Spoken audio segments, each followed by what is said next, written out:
par mail, parfois par téléphone, parfois par visio avec certains d'entre vous. Voilà, mais ça me permet moi aussi de mettre un visage sur des noms et c'est très bien parce que parfois nos échanges sont vraiment un petit peu abstraits et désincarnés. Alors, je vais partager mon écran et je vais donc vous faire une petite présentation déjà du travail que l'on a fait et surtout insister sur le protocole qui va être mis en place là tout de suite après cette réunion et je laisserai ensuite la parole à mes collègues qui vous présenteront l'usage des outils pour que vous en ayez une meilleure connaissance, même si vous commencez maintenant à avoir l'habitude. Alors, pour commencer, eh bien, moi aussi, je vais faire quelques remerciements hein, parce que si les enquêtes se déroulent bien, c'est grâce à vous tous. Et je dois dire que notre action, nous, chez CEREST et dans le cadre du GAREF, ne pourrait pas, les enquêtes ne pourraient pas se dérouler correctement si tous les acteurs qui sont partie prenante de ces enquêtes ne faisaient pas de gros efforts.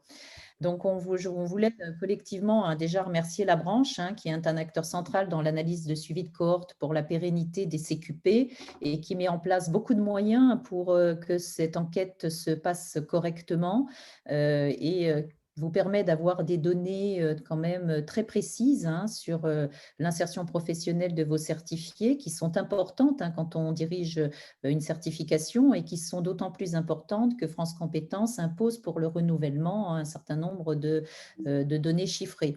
Remercier aussi chacun d'entre vous, hein, vous les délégataires des CQP, parce que vous êtes très mobilisés et vraiment très actifs dans l'administration des enquêtes. Et ce n'est pas quelque chose de facile, hein, parce que c'est vous qui êtes chargés de l'administration à vos certifiés et vous faites des relances.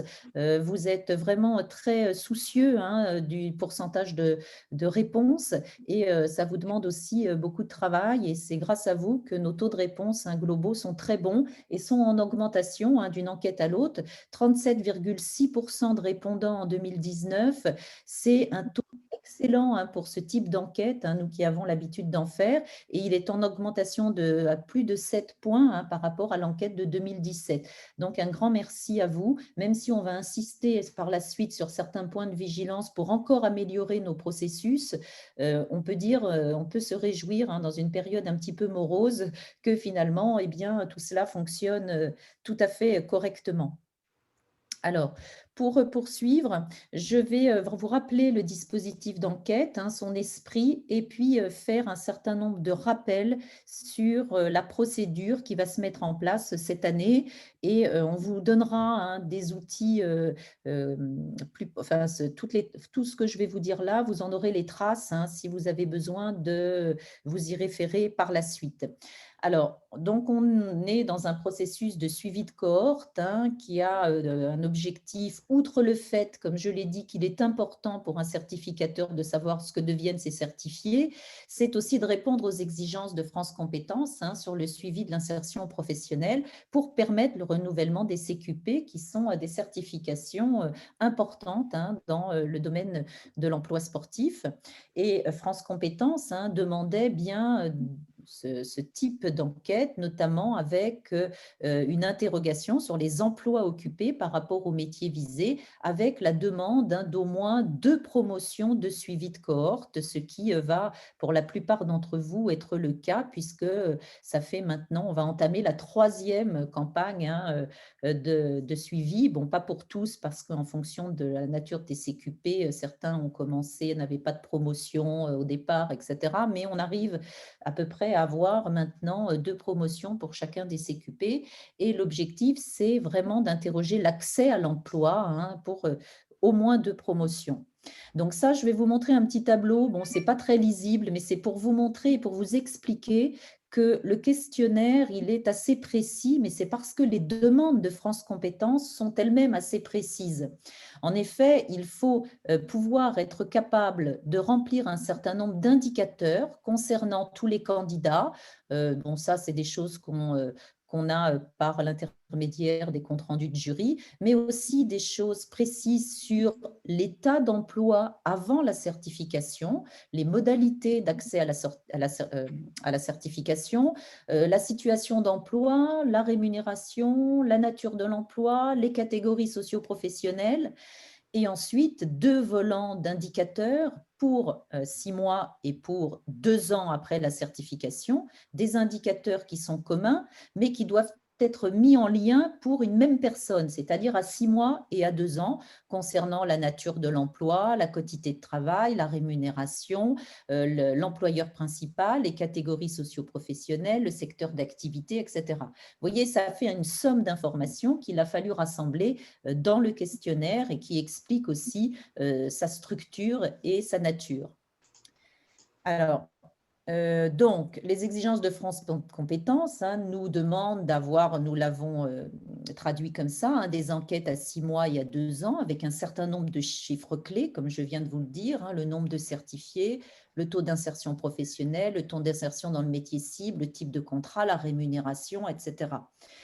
Et 2 indicateurs sont très importants pour France Compétences, c'est le taux d'insertion dans l'emploi et le taux d'insertion dans le métier visé. Le taux d'insertion dans l'emploi, c'est bien est-ce que la personne travaille, quel que soit son secteur d'emploi, et le taux d'insertion dans le métier visé, c'est le métier qui est en lien avec la certification.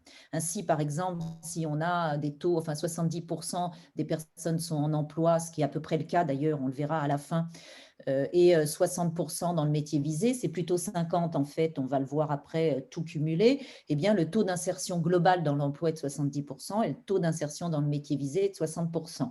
Et on verra à la fin, en conclusion, je vous donnerai quelques chiffres, on verra que ces taux sont tout à fait satisfaisants de manière globale pour l'ensemble des CQP. Et ensuite, vous pouvez, vous, comme vous avez accès à vos données, vérifier que les vôtres le sont également.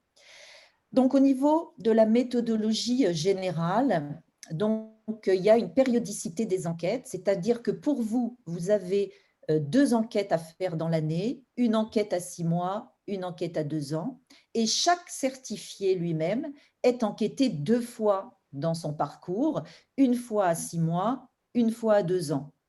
Donc, pour la période des enquêtes, nous les avions décidées ensemble avec la branche. On fait une seule enquête pour toutes les enquêtes à 6 mois pour éviter de faire une multiplication d'enquêtes en fonction des mois de certification, puisqu'une promotion est comprise comme l'ensemble des certifiés d'une année. Ça nous donnait l'opportunité de faire une enquête à 6 mois par an, une enquête à 2 ans par an, et on les avait fixées donc en janvier et en juin, comme vous pouvez le voir. On a un petit peu adapté ce calendrier avec la Covid, puisque là, on était dans une situation donc exceptionnelle. Donc, on a décalé celle de juin en septembre, si vous vous en souvenez.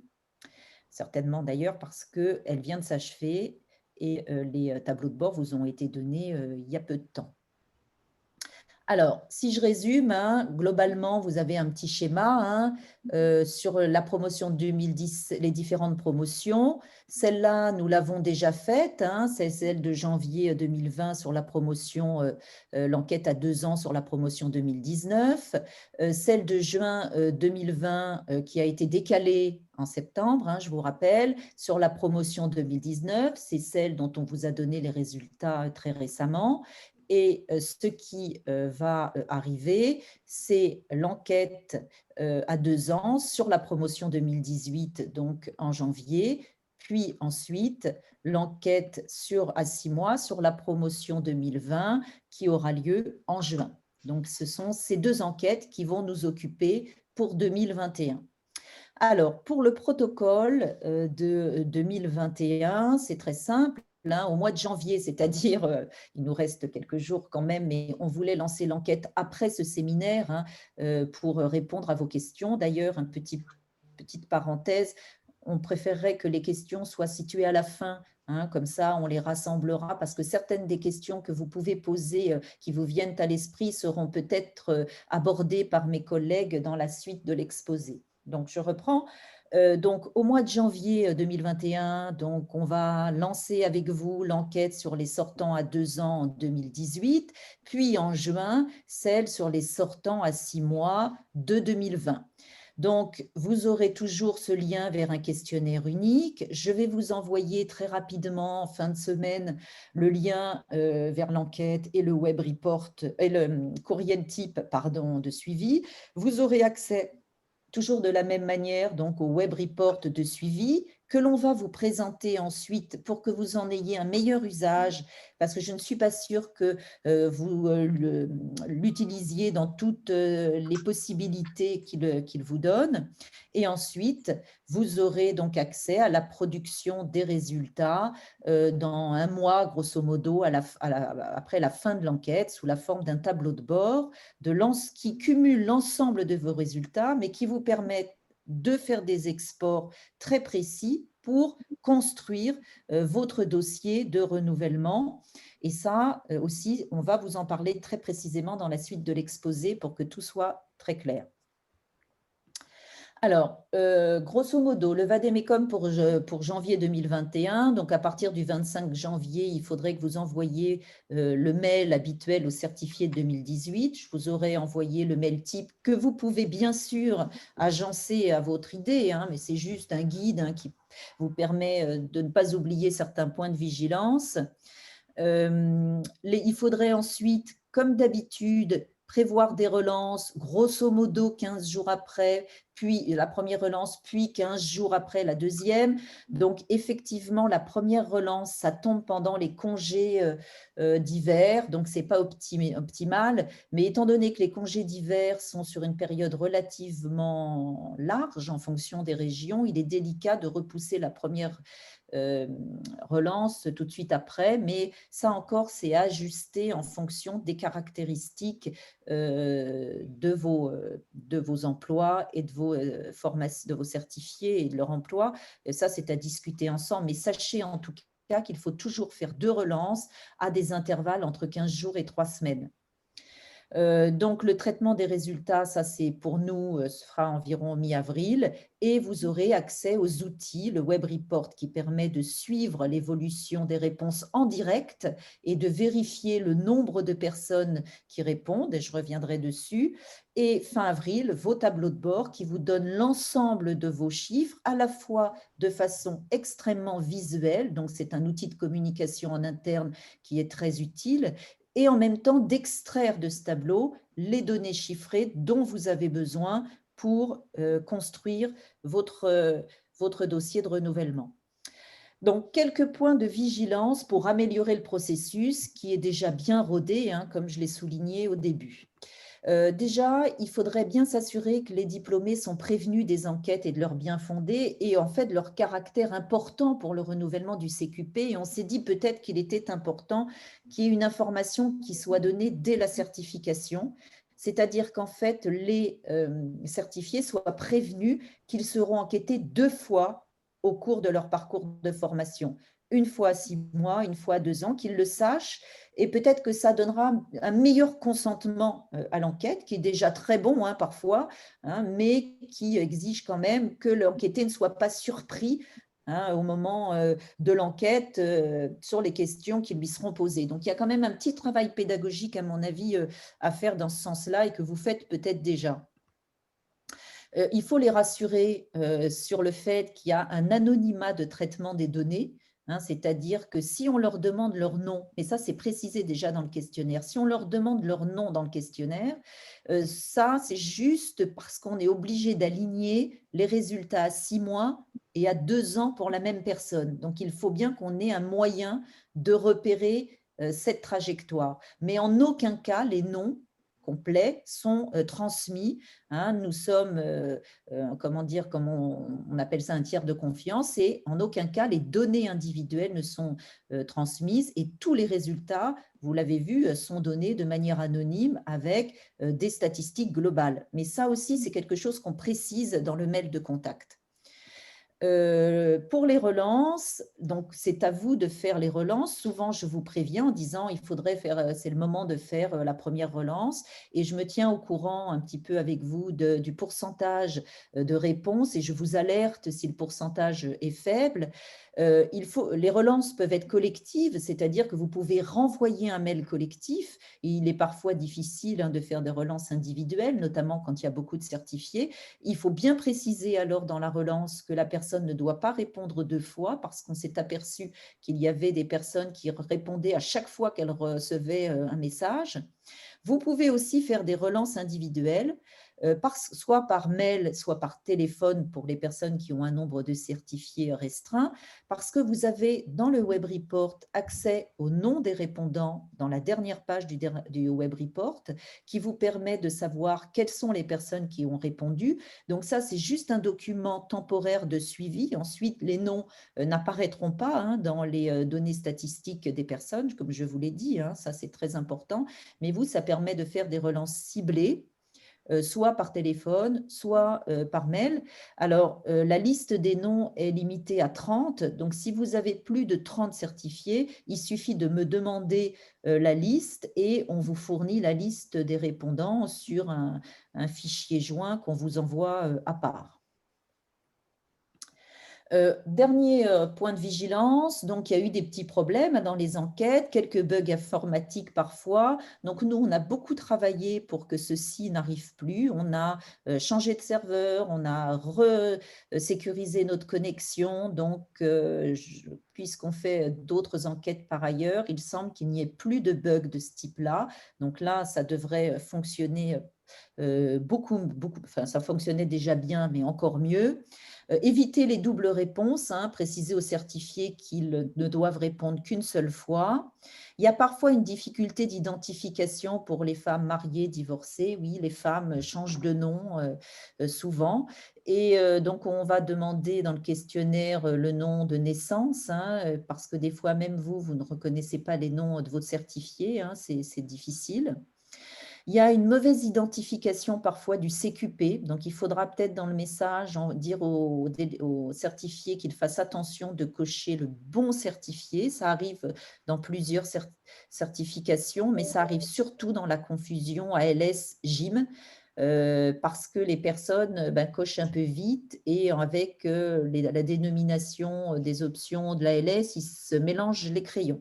Donc ça, nous, on est obligé après de reprendre toutes les listes et de tout vérifier avec l'aide, avec votre aide, hein, souvent, et ça, votre aide est très précieuse sur ce point-là. Donc, nous, on a fait un effort de lisibilité sur le questionnaire pour qu'il y ait moins d'erreurs, mais certainement que dans le message, pour notamment ALS Gym, préciser à la personne qu'elle doit cocher le bon CQP, parce qu'après, on a donc un travail de vérification qui est extrêmement lourd. Donc, il y a un taux de réponse qui est très bon, je vous l'ai dit, hein, globalement, et pour certains délégataires excellents, pour d'autres un peu faibles, mais c'est très rare. En général, les taux sont tout à fait satisfaisants. On peut quand même, dans certains cas, les améliorer, peut-être faire attention au circuit de diffusion. Plus il y a d'intermédiaires dans la diffusion de l'enquête, plus eh bien, le taux de réponse est faible. Donc, il faut peut-être réfléchir, et ça, c'est une réflexion qu'on peut mener ensemble si vous le souhaitez, sur la manière de procéder pour que l'enquête arrive vraiment au certifié et donc qu'il soit, comment dire, qu'ils répondent, si possible, donc à cette enquête de façon plus massive. Il faut faire attention aussi pour les petits CQP, c'est-à-dire petits entre guillemets, qui n'ont pas beaucoup de certifiés, parce que c'est vrai que si on fait un taux correct de 30%, mais 30% sur 10 certifiés, bah, ça fait à peu près 3. Et c'est vrai que c'est un peu juste. Et ça, France Compétences avait insisté là-dessus. Enfin, le pourcentage dépend aussi du nombre de certifiés. Et quand on en a peu, bien, il faut viser un pourcentage de réponses plus élevé, forcément. Donc, vous voyez, juste à titre indicatif, hein, c'était les chiffres de pourcentage de réponse, hein. Donc, vous voyez que dans l'ensemble, c'est très bon, hein. On a eu quelques petits soucis avec certains CQP qu'on essaiera de résoudre. Quand le pourcentage est supérieur à 100, là, on se questionne. Ça veut dire qu'il y a eu des erreurs. Donc, on doit vérifier tous les noms.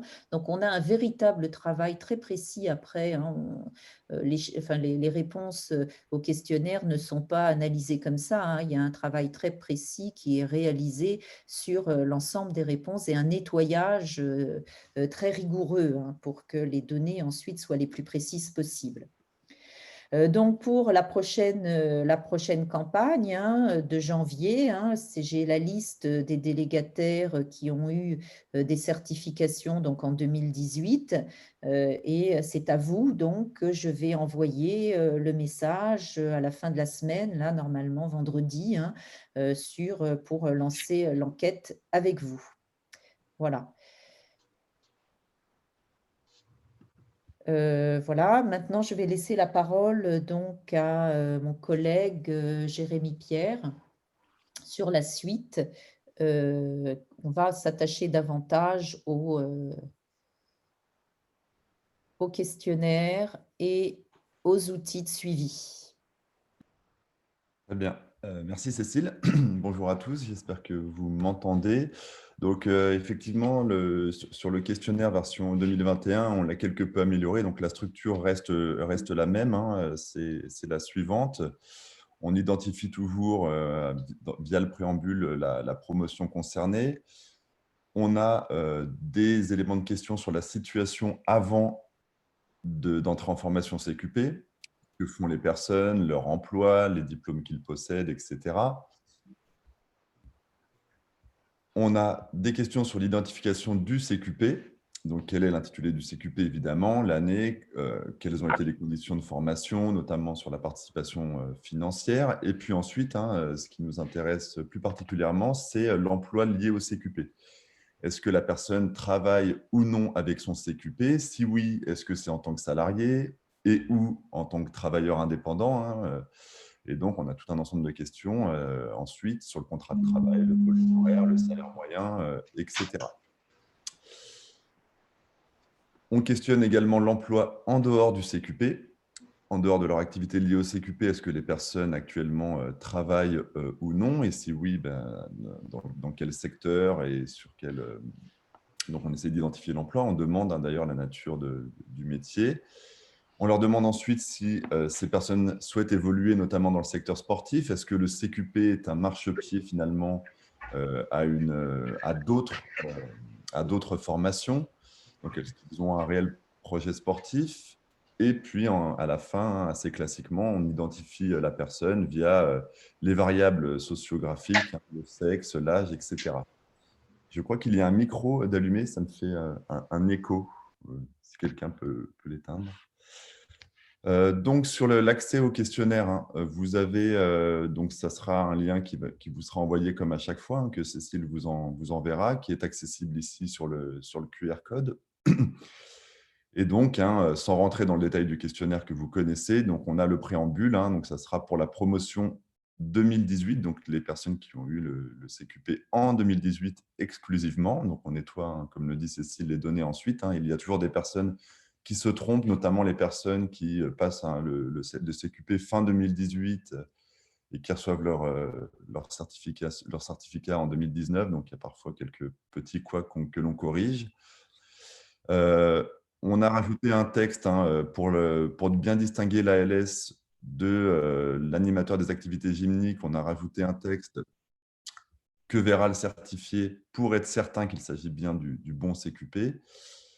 Et à la fin, hein, dans le profil, on a effectivement ajouté nom de naissance plutôt que nom de famille afin de vous faciliter la lecture sur la liste de vos répondants et de nous faciliter également le nettoyage de nos données à la fin de la passation de l'enquête.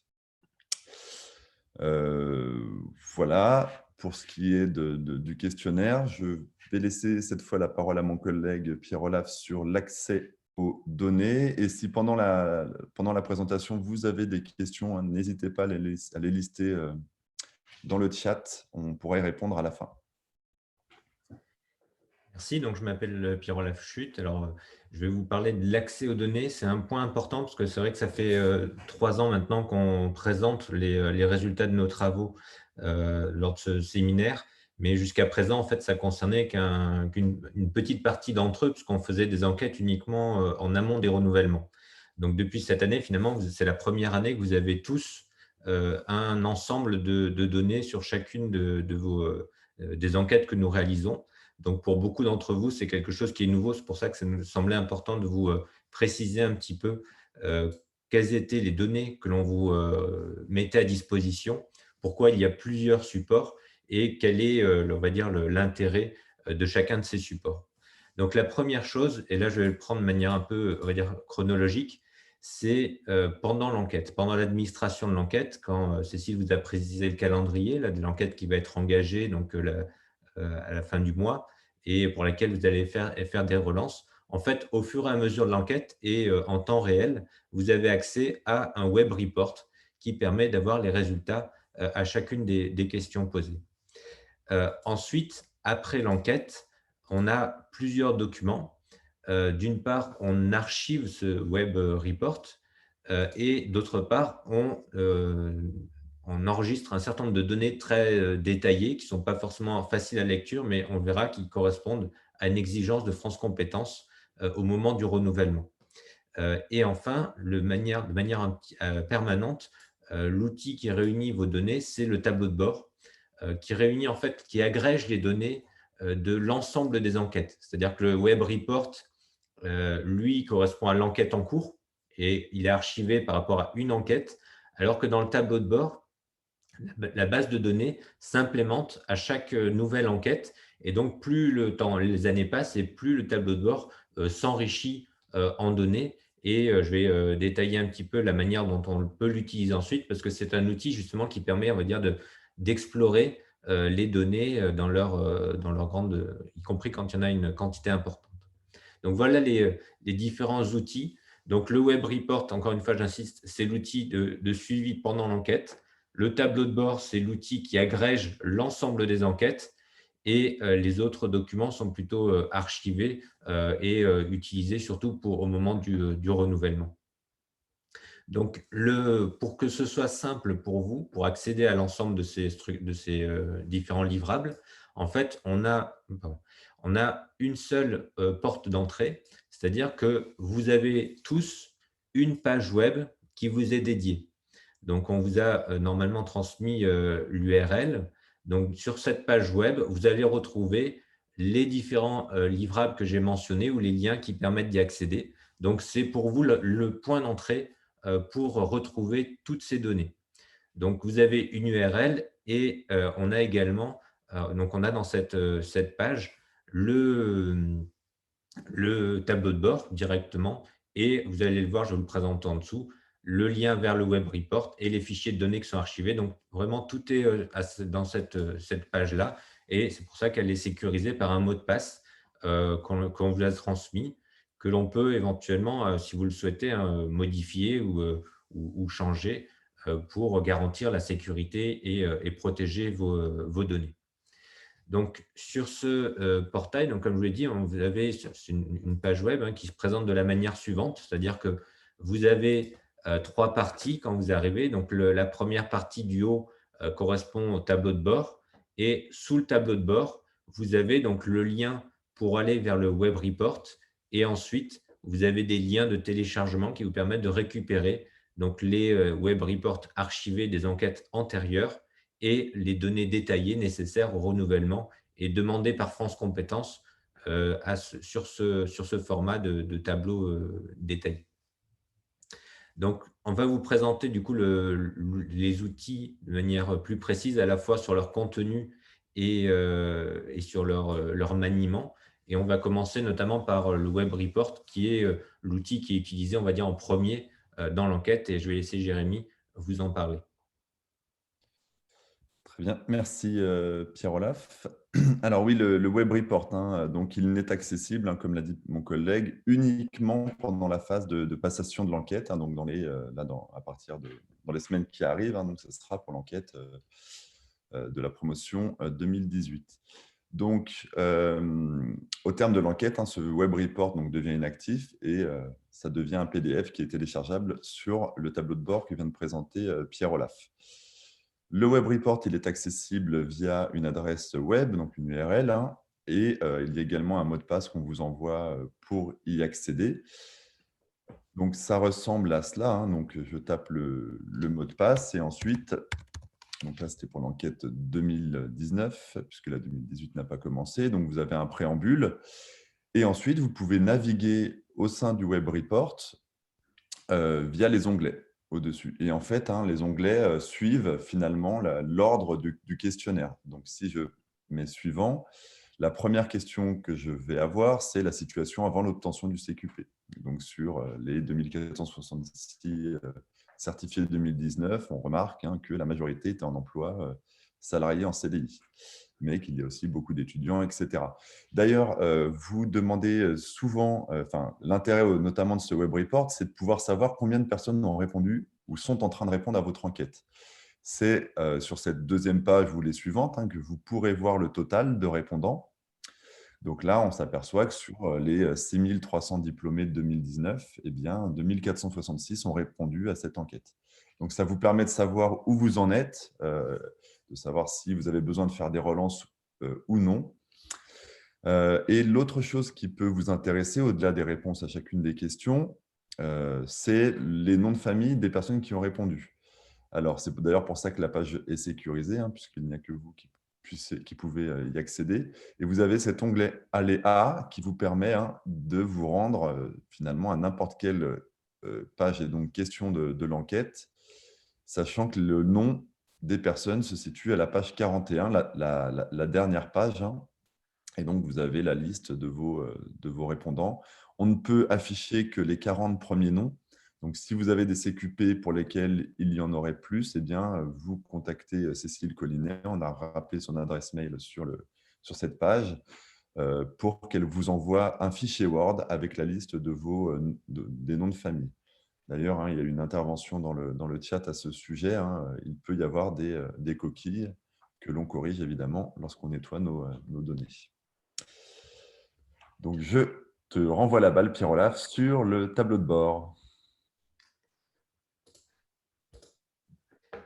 Merci. Du coup, donc, je vais vous parler du tableau de bord. Donc, comme je vous le disais, c'est on va dire un élément clé pour consulter, pour accéder à vos données.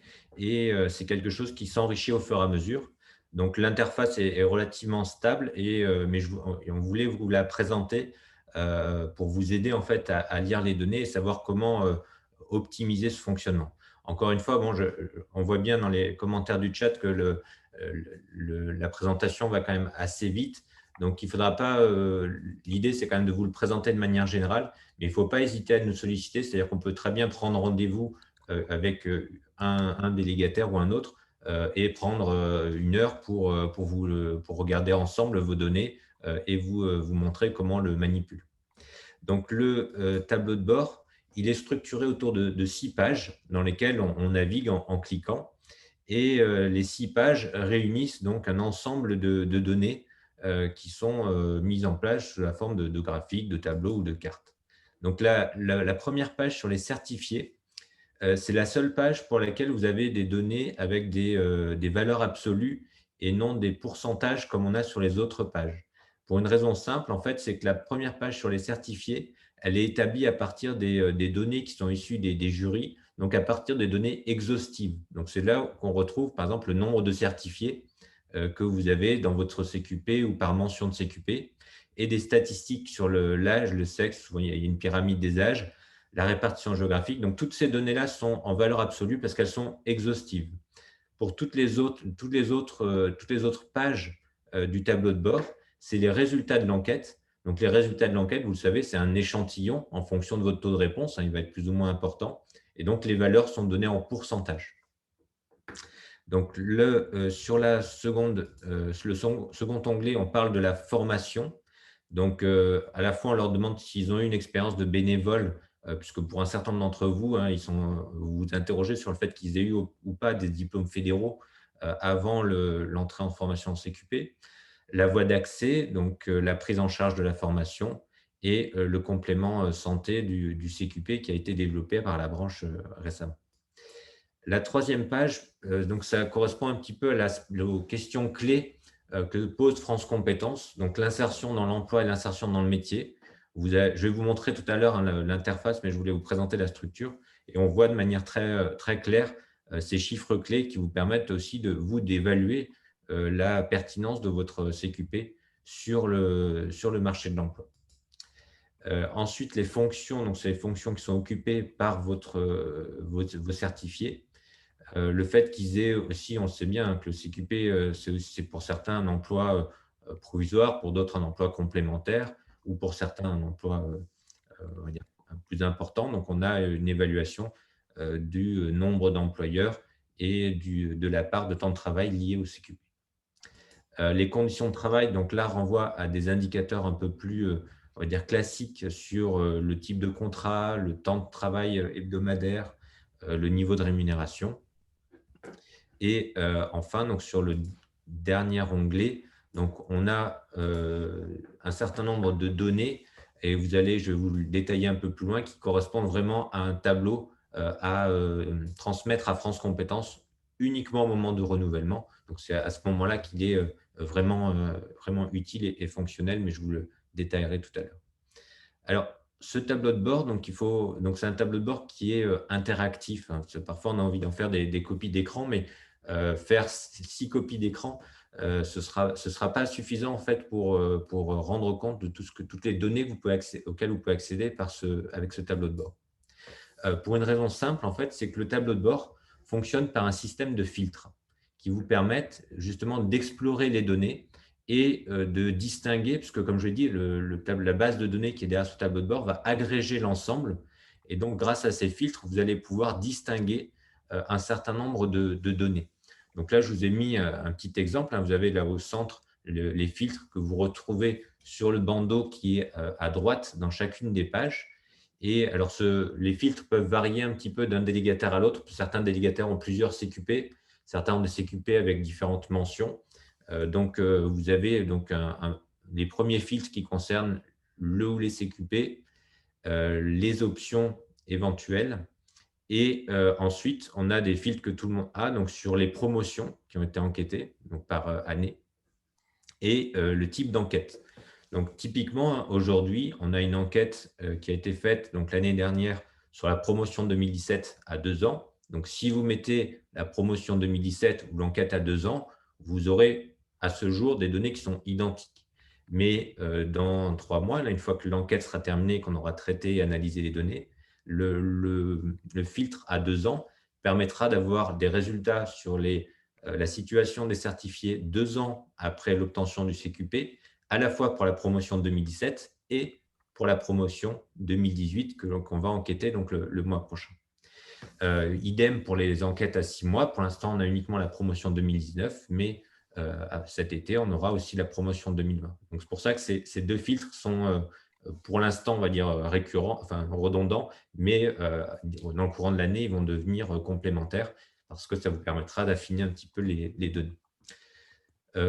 Donc, n'hésitez pas, après, voilà, le tableau de bord, il est quand même pensé pour aller visualiser plutôt sur un ordinateur de bureau, même s'il est visible sur un écran de taille plus petite, enfin, ou un ordinateur portable.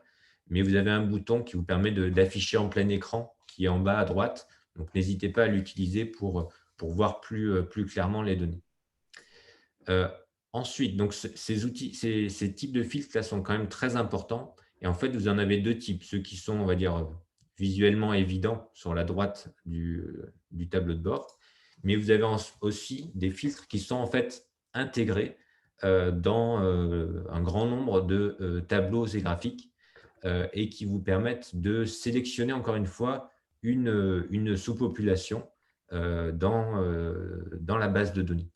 Donc là, j'ai pris cet exemple, hein, j'ai pris un petit extrait là, sur le contrat de travail.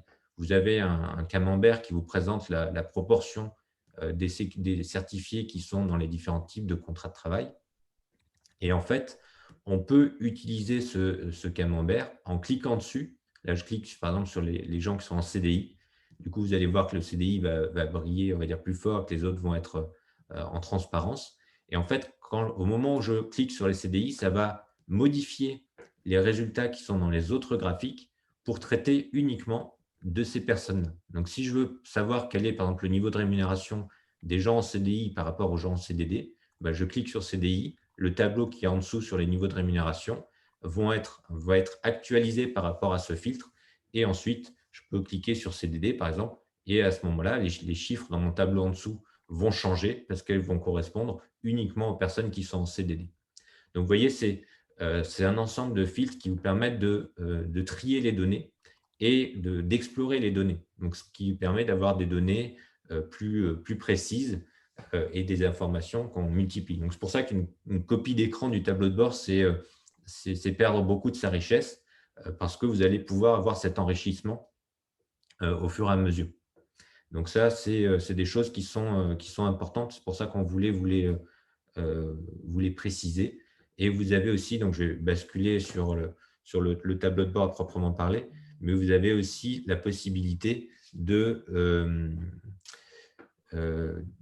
pardon, j'ai perdu le fil de ma phrase. Vous avez, oui, pardon, des infobulles. Donc, quand vous glissez dessus, vous pouvez avoir davantage d'informations. Alors, encore une fois, parfois, il y a un peu de frustration quand vous voyez les pourcentages. Je l'ai dit au début, les pourcentages, ça correspond aux données qui sont aux données d'enquête. Donc, du coup, on ne peut pas, enfin, vous donnez les valeurs, le nombre de personnes concernées, ce ne serait pas forcément pertinent parce que c'est uniquement un échantillon et non pas l'ensemble de la population. Alors, je vais basculer sur le tableau de bord pour vous montrer un peu plus en pratique et pas simplement avec des copies d'écran. Alors, j'espère que là, c'est bien visible pour tout le monde. Donc, l'interface, alors la première page est un tout petit peu différente parce que ça, c'est le tableau de bord de la branche. Donc, normalement, ce tableau-là, vous ne l'avez pas vous puisque vous avez uniquement les données qui concernent votre CQP. Mais la structure est exactement la même. Donc, vous voyez, donc, ce que je vous disais, par exemple, les infobulles, il suffit de… Alors, je ne sais pas si avec le partage d'écran, ça s'affiche bien, mais là, normalement, vous avez le 106 certifié dans le département 72. Donc, c'est les infobulles qui permettent d'avoir des données plus précises au moment où on navigue. Comme je vous le disais, l'interactivité et les filtres s'opèrent à la fois par les petites rubriques qui sont indiquées là, là, par exemple, on a le sexe ou les promotions. Donc là, si je sélectionne 2017, vous voyez que mes graphiques, là, la pyramide des âges et la carte, c'est actualisé uniquement pour les certifiés de l'année 2017. De la même façon, je peux dans ma carte, si je m'intéresse uniquement aux gens, par exemple, de la région lyonnaise, je peux très bien ne sélectionner qu'un département pour avoir le résultat qui correspond uniquement… Alors, je suis perdu avec ma loupe. Bon, il y a forcément un petit bug dans la démonstration. Donc, normalement, si j'arrive à échapper à ma loupe, voilà, quand je sélectionne le département du Rhône, vous voyez que tous mes tableaux ont été modifiés parce que là, j'ai uniquement les données sur les 429 certifiés du département du Rhône. Donc ça fonctionne avec un grand nombre de graphiques dans les différentes pages. Alors, si parfois, à force de cliquer un petit peu de partout, on multiplie les filtres et on se retrouve à plus savoir si nos données sont complètes ou si on n'a pas opéré un filtre quelque part. Donc, dans ce cas-là, il ne faut pas hésiter. Vous voyez, sur mon bouton de nom de page, j'ai la possibilité, là, avec le petit bouton, la petite flèche ronde, là, de rétablir. C'est-à-dire qu'il me remet la page dans sa situation initiale. Donc, il enlève l'ensemble des filtres sur lesquels j'ai pu cliquer au gré de ma navigation. Pierre-Olaf, on est bloqué sur le Rhône. Donc, c'est qu'il y a un problème d'actualisation de partage d'écran. Alors, je vais juste arrêter et renouveler le partage d'écran au cas où.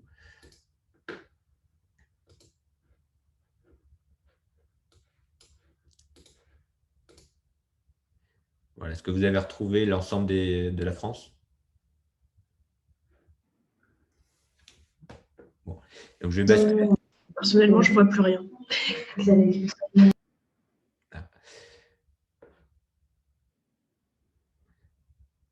Alors, Non, est-ce on que voit vous pas trop voyez là. mon écran ou pas? Non. Bon. Euh,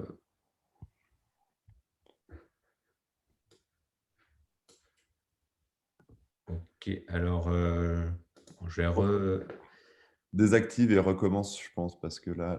ouais, je vais arrêter le partage et le relancer une dernière fois, et puis sinon on continuera sur le PowerPoint.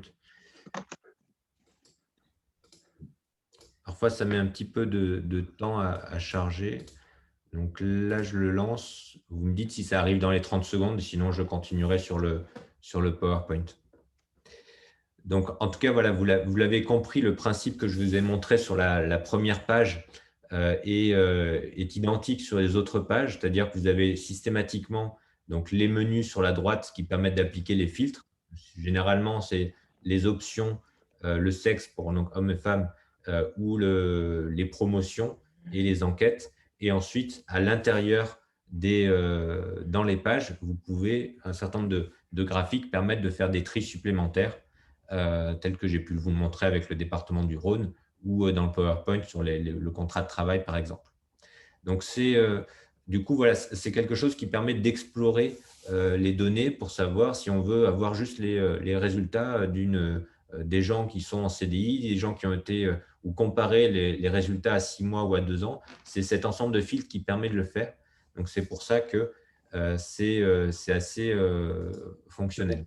C'est bon, hein, ça... Donc là, c'est bon. Donc, j'espère que ça va s'actualiser assez rapidement. Donc là, vous voyez, je suis sur la partie formation, donc où on a aussi un certain nombre de données, systématiquement les mêmes filtres. Alors, je vous ai dit tout à l'heure, donc je crois que c'est au moment où ça a coupé, quand on applique un filtre, donc par exemple, là, je mets les résultats à 2 ans, si vous cliquez un petit peu de partout, après, on arrive à une succession de filtres et ça, on perd en lisibilité. Donc, vous avez ce bouton, là, normalement, cette fois, vous le voyez. Sur chaque page, vous avez la possibilité, avec la petite flèche, là, de rétablir, c'est-à-dire que ça enlève tous les filtres que vous avez pu mettre en place et vous retrouvez la situation initiale. Sur les filtres qui sont sur le côté, vous avez aussi le petit entonnoir là, avec la croix qui vous permet aussi d'annuler le filtre si jamais, parfois on clique à plusieurs endroits et on finit par s'y perdre. Alors, juste un dernier point sur l'onglet sur les conditions de travail. C'était l'exemple que j'avais pris. Donc, si je veux, par exemple, connaître la situation des salariés en CDI, donc là, je peux tout de suite voir le salaire moyen mensuel net en CDI, donc à 6 mois, 700 €, 800 € à 2 ans. Si je regarde par exemple du côté des CDD, on est sur des valeurs un peu inférieures. Et les CDD, il y a un petit problème de taille d'écran. En CDD saisonnier, on a des valeurs supérieures du fait que ce soit souvent des emplois à temps plein. Ah oui, une dernière chose quand même, c'est cette page, vous avez mentionné la page insertion. C'est là qu'on retrouve les chiffres clés pour France Compétences, donc l'insertion dans l'emploi. Donc, on a la situation avant l'entrée en formation. On a la situation dans l'enquête à 6 mois. Donc, au bout de 6 mois, on voit qu'il y a une forte augmentation du taux d'emploi. Donc, ce qui est très positif, hein, c'est que le CQP participe à l'insertion professionnelle. Et on voit que globalement, on a à peu près 50% d'insertion dans le métier. Ça fait qu'effectivement, parmi les CQP, on sait bien, ce n'est pas une surprise, un certain nombre vont trouver un emploi grâce au CQP, mais d'autres vont avoir un autre emploi. Donc, je vais arrêter là la démonstration pour ne pas prendre trop de temps, dans la mesure où je vous invite encore une fois à nous solliciter, peut-être individuellement, pour arriver à parler pour vous expliquer éventuellement sur votre propre certificat, quelle est la lecture que l'on peut faire de ces données. Alors, il y a un dernier point que je voulais voir avec vous avant de rendre la parole sur le renouvellement des CQP. Donc, le renouvellement du CQP, c'est une étape importante, hein, évidemment, pour chacun d'entre vous, même si elle intervient généralement tous les 5 ans. À ce moment-là, c'est quand même un moment clé et charnière. Et donc, tout ce travail qui a été engagé, Cécile le disait au début, c'est quelque chose qui doit vous permettre et vous préparer à ce renouvellement. Parce que dans la procédure, je vais vous expliquer rapidement, dans la procédure, en fait, on vous met à disposition tout ce dont vous aurez besoin en termes de suivi de cohorte. Donc, au niveau du dossier de renouvellement, en fait, on vous demande deux types d'informations. Des informations qui sont plutôt des données synthétiques, sur des effectifs globaux.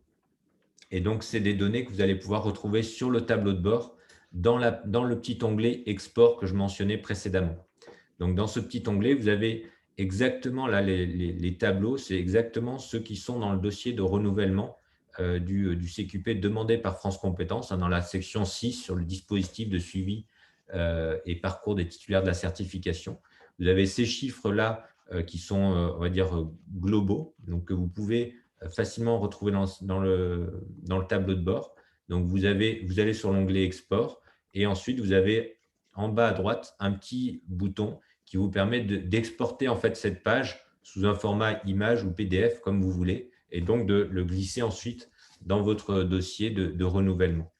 Et la deuxième chose qui est demandée par France Compétences, en plus de ce tableau, c'est le suivi. Donc là, un tableau de suivi donc pour chacun des certifiés, donc chacun des certifiés qui a répondu évidemment à l'enquête. Et c'est dans les documents à télécharger sur votre page web que je vous avais présenté tout à l'heure. Vous avez pour chacune des enquêtes un fichier Excel donc ça s'appelle Parcours individuel des titulaires de la certification, donc qui est exactement au format qui est demandé par France Compétences. Donc vous retrouvez uniquement les informations sur la situation avant, la situation à 6 mois, à 2 ans, quand on aura assez de données pour faire les correspondances. Et du coup, vous pouvez télécharger ces fichiers Excel et les préparer pour les adresser à France Compétences. Et c'est l'ensemble de ces éléments que France Compétences vous demande au moment du renouvellement. Voilà pour les différents outils. Encore une fois, la présentation va assez vite. Il y a des questions qui étaient dans le chat, d'autres que vous posez certainement, mais il ne faut pas hésiter à prendre un moment avec nous pour pouvoir en parler et mieux vous expliquer les informations. Je vais laisser la parole à ma collègue Cécile qui va terminer cette présentation.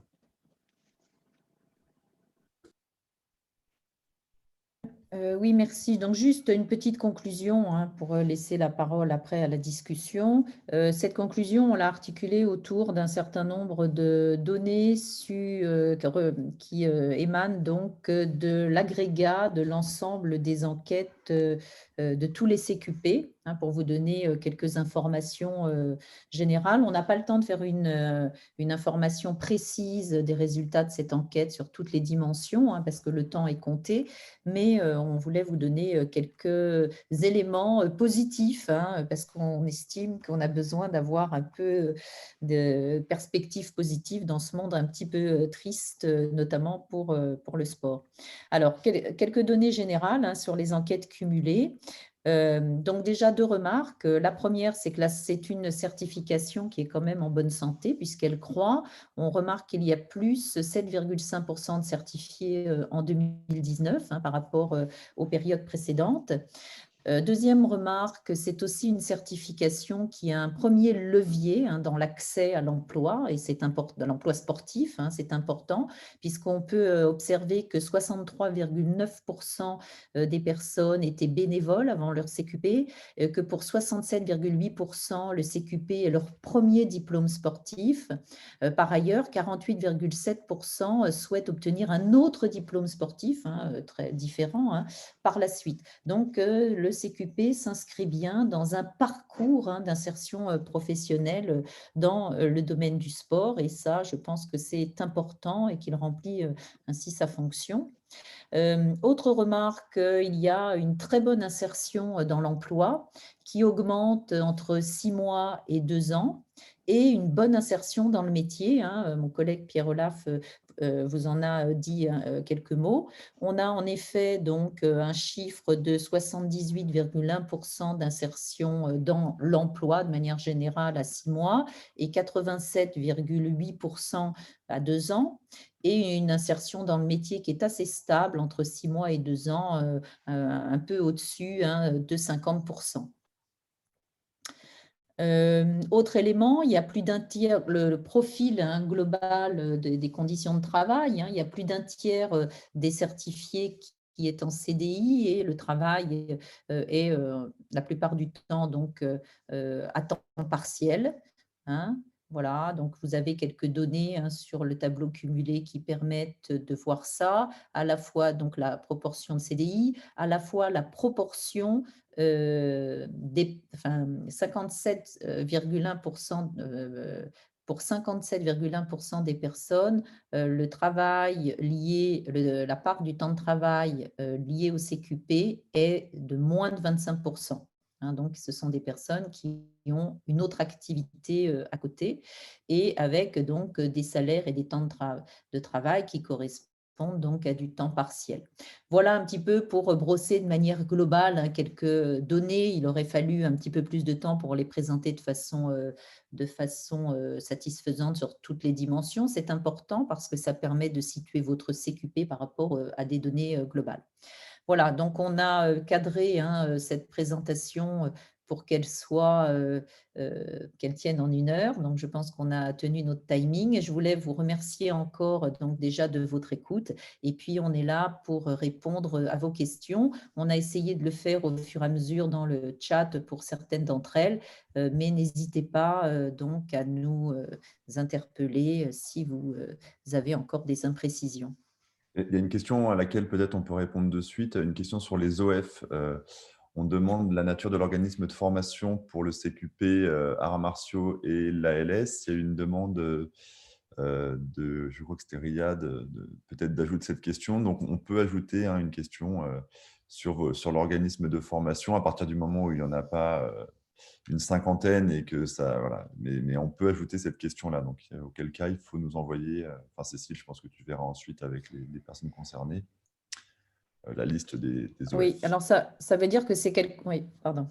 Ça veut dire que c'est, comme on veut faire partir l'enquête rapidement, c'est une question qu'on peut rajouter, l'organisme de formation, mais ça veut dire que vous devez nous communiquer très vite, si cette question vous semble importante, la liste nominative de vos organismes de formation pour qu'on la lie donc à votre CQP dans l'enquête. Et donc, ça, il faut le faire cette semaine, si possible. Voilà. Si je peux préciser, là, c'est Riyad. En ce qui me concernait, c'était pour savoir si on pouvait avoir des filtres par OF. Simplement, comme je disais, comme c'est demandé dans le cadre de la certification Calliope, les enquêtes de cohorte pour les OF, c'est pour faire d'une pierre deux coups, mais si ça vous semble, c'est pour savoir si ça vous semble possible ou pas, tout simplement. Possible techniquement, oui. Après, ça veut dire un retravail sur le questionnaire en liant donc pour chaque CQP la liste des OF. Donc, c'est quand même… Ça, j'ai bien compris, oui, ce qui peut être… oui. Ouais. Okay. Donc… OK. Oui. Je rappelle juste que le but vraiment de cette enquête et des suites cohortes, c'est bien de pouvoir déposer les éléments importants qui sont imposés par France Compétences. Après, la question de Calliope, effectivement, ça se pose, mais ça ne relève pas du ressort de l'OCESPOR, mais bien du délégataire. Oui, je suis d'accord, mais je pose juste la question, Sébastien, qu'il n'y ait pas d'ambiguïté. Moi, on me répond oui ou non, ce n'est pas un problème. Je vais faire une réponse de Normand. À un moment il faut que nous, on en discute au niveau des partenaires sociaux, mais à ce jour, vraiment l'objectif de d'une suite cohorte tel qu'il est posé avec le questionnaire et la relation que l'on a avec le ISRS n'était pas mise en œuvre par rapport à ces questions-là.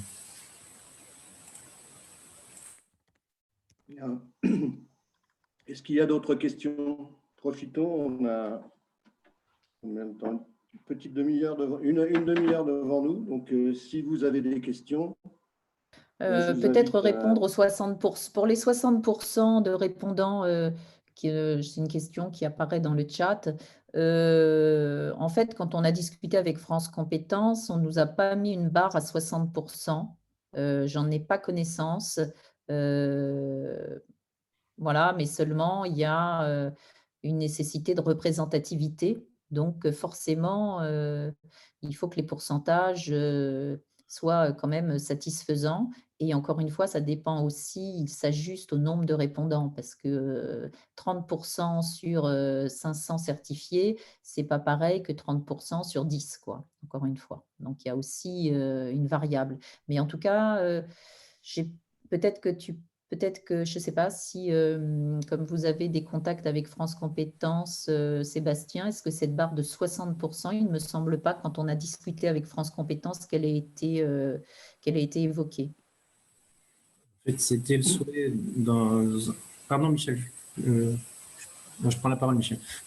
C'était le souhait, effectivement, de France Compétences d'avoir des taux de retour importants sur les questionnaires de suivi de cohorte. Après, nous, on a négocié véritablement avec la France Compétences sur le fait que des fois, c'est relativement difficile, notamment sur les cohortes à 2 ans, d'avoir des taux aussi importants.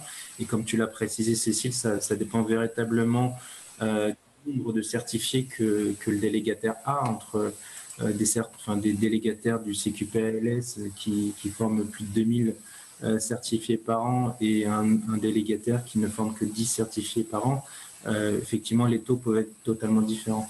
À ce jour, plus le taux est important et plus en fait l'intérêt de France Compétences sur le renouvellement sera sur d'autres exigences en tant que tel.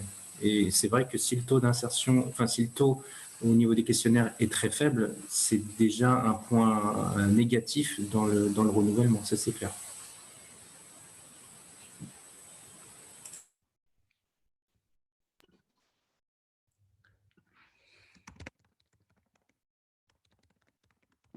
Est-ce qu'il y a d'autres questions?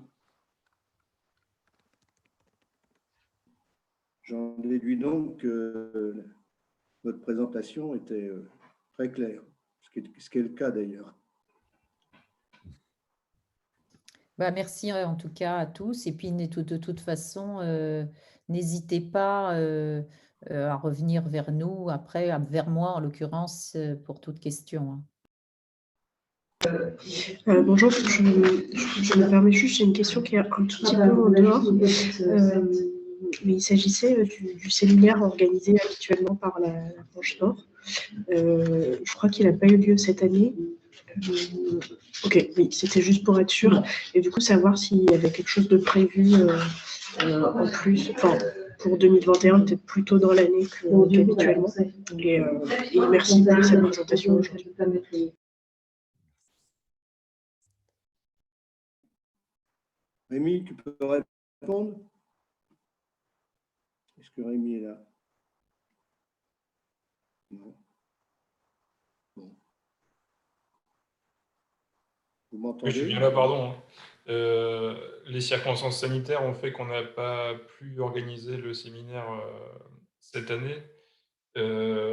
En 2021, on organisera, si on le peut, un séminaire. Après, le faire plus tôt dans l'année, ça paraît compliqué vu encore une fois, les circonstances sanitaires actuelles et vu l'actualité qu'on pourra vous présenter. Enfin, là, le fait d'organiser ce webinaire, c'était aussi un petit peu pour pallier l'absence du séminaire en novembre-décembre 2020, comme c'était prévu à l'origine.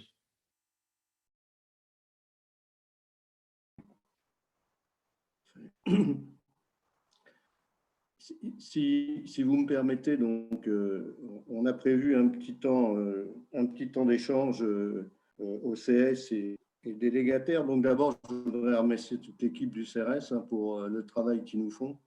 C'est important. Les remercier pour la présentation et pour leur disponibilité. Je vous confirme, n'hésitez pas à prendre contact avec eux si vous avez des difficultés ou avec nous. Voilà, en tout cas, c'est un outil qui est absolument indispensable pour le renouvellement des CQP.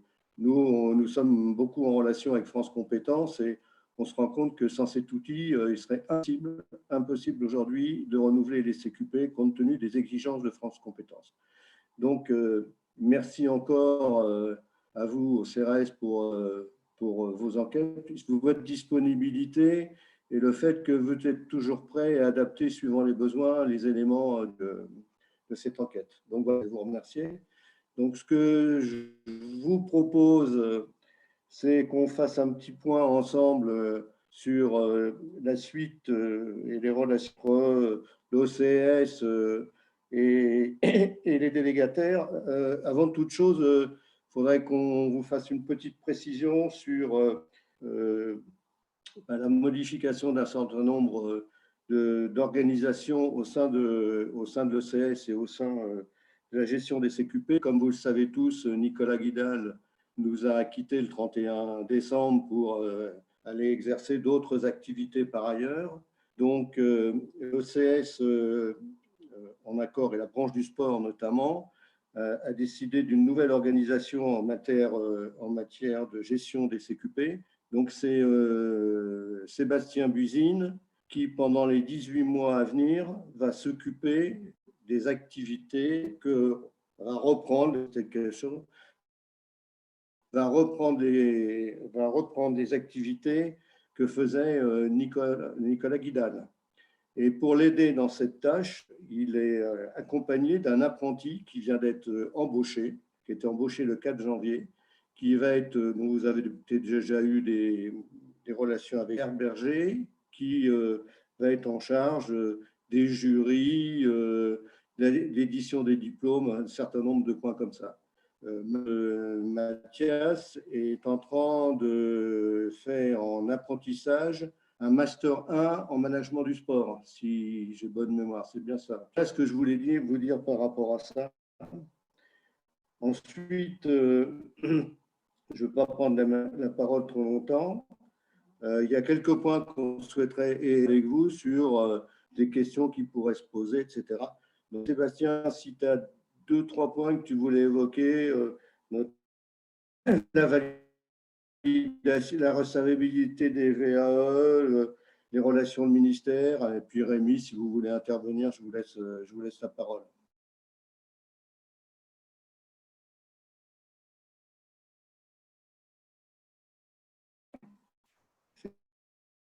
Effectivement, je voulais reprendre la parole. Il y avait des éléments assez importants à vous repréciser.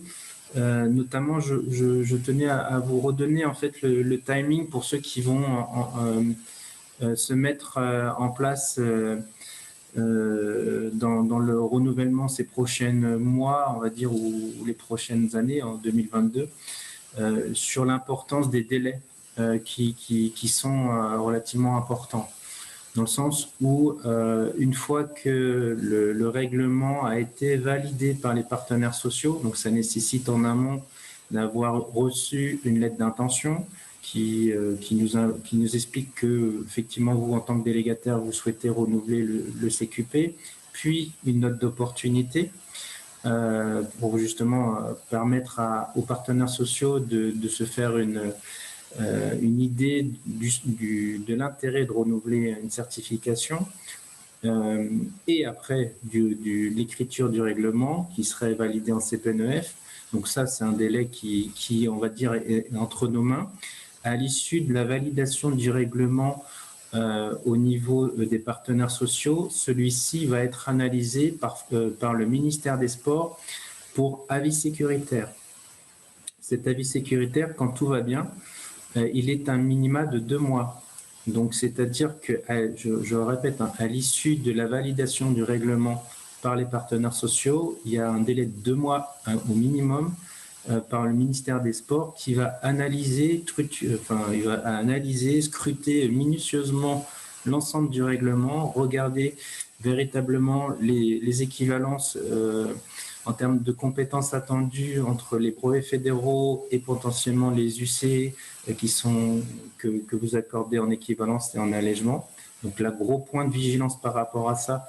Regardez bien si véritablement les équivalences avec vos brevets fédéraux sont bien sur les mêmes niveaux de compétences attendues, sur les mêmes nombres d'heures, pour éviter d'avoir des écueils importants en tant que tel. Donc là, un minima 2 mois, parce qu'à chaque fois qu'il y a des retours au niveau du ministère des Sports, et ben ça rajoute un délai supplémentaire.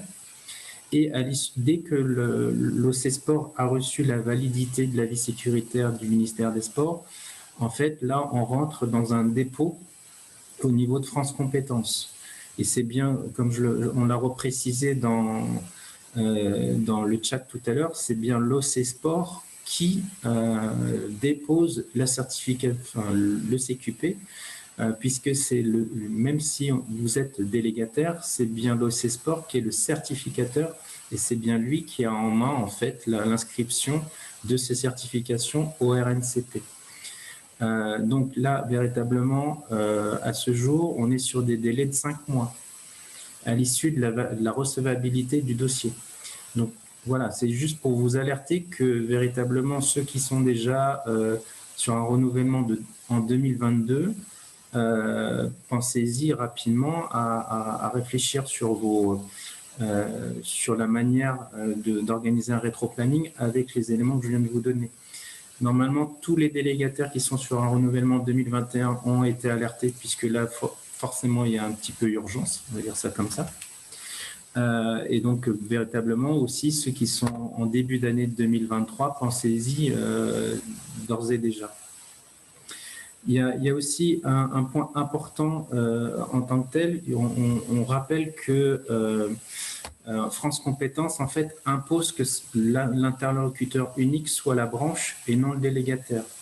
Alors, il se peut que France Compétences vous interpelle en tant que tel pour avoir des éléments, on va dire, des éléments pour compléter le règlement ou pour pouvoir avoir des interrogations sur le règlement ou sur la note d'opportunité et autres. Mais nous souhaitons qu'en aucun cas vous prenez l'initiative de les interpeller en tant que tel, puisque au final, c'est une relation, comme l'a dit Michel, qui est très forte avec France Compétences, puisqu'on dépose 45 CQP, enfin, on met en œuvre 45 CQP, et c'est vraiment pour pouvoir faciliter nos échanges et autres. Si vous prenez les devants, ça risque d'être compliqué à un moment donné, véritablement, parce que là, pour le coup, on n'a pas le réel suivi de tous les échanges et ainsi de suite. Ça, c'était le premier point. Un autre point aussi qui va être important en tant que tel, c'est que à ce jour, vous avez bien vu que au niveau de l'OC Sport, il y a une réorganisation. Donc, attendez-vous aussi au niveau de la délivrance des diplômes d'avoir un temps un peu plus important. Il faut que Mathias et moi s'approprions en fait tout le process des parchemins, tout le process des procès-verbaux et ainsi de suite.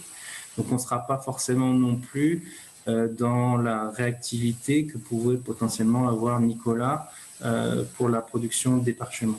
Je rappellerai juste, comme l'a précisé Michel, je suis mise à disposition par mon employeur pour travailler à l'OC Sport, mais à mi-temps.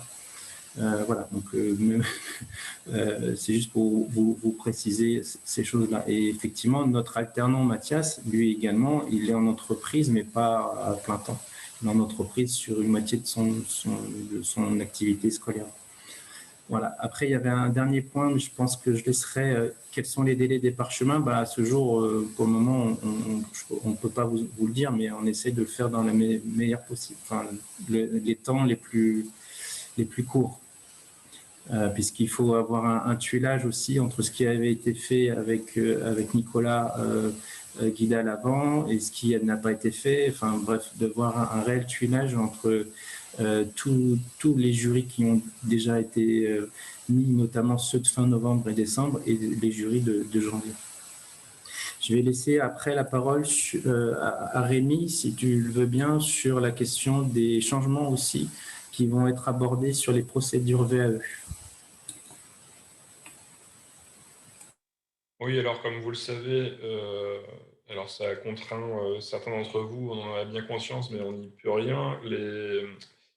Un décret a changé les modalités de la recevabilité de la VAE, notamment sur le nombre d'heures qu'une personne en fait, qui veut effectuer une VAE doit remplir, enfin doit justifier plutôt, et donc on est passé à 1607 heures donc, tout au long de la vie. Et donc 1607 heures, on a conscience que c'est, donc depuis le 30 octobre 2019, on a conscience que 1607 heures, c'est important sur certaines activités, mais on n'y peut rien. Pour le coup, c'est le code, il me semble, de l'éducation qui… peut-être que je me trompe de code, mais en tout cas, c'est la législation, c'est la loi qui s'impose à nous. On n'a pas le choix, on ne peut pas y déroger. Concernant les règles de VAE, il y a aussi quelque chose qui a changé et dont on n'avait pas forcément conscience jusqu'à il y a peu de temps, c'est que la recevabilité doit être donnée par l'organisme certificateur ou le ministère compétent. Alors là, pour le coup, il n'y a pas de ministère compétent, mais il y a un organisme certificateur qui est l'organisme certificateur du sport. Et donc, on va devoir, dans les prochaines semaines, faire évoluer notre procédure et donc vos procédures de recevabilité de VAE, parce que la procédure devra passer par l'OCS. Donc, on devra alors soit à chaque réunion de l'OCS qui ont lieu tous les mois, ou soit à chaque jury CQP, il faut qu'on discute paritairement des modalités qu'on va mettre en place. C'est pour ça qu'on ne peut pas vous annoncer un schéma clair maintenant, mais juste vous annoncer que ça va évoluer. Mais donc, la recevabilité devra passer obligatoirement par les partenaires sociaux. Et en sachant que les textes prévoient que l'organisme certificateur ou le ministère compétent doivent donner une réponse dans les 2 mois à compter de l'envoi du dossier par le candidat. Et ce qui permettra par contre d'éviter en fait des écueils qu'on peut avoir actuellement et des recevabilités qui sont données par des organismes de formation et sur lesquels en fait on peut revenir en jury CQP parce qu'on vérifie le nombre d'heures et que le nombre d'heures ne correspond pas à ce que la loi précise. Et alors Riyad, à partir de quand la nouvelle procédure de recevabilité? Je dirais le plus tôt possible.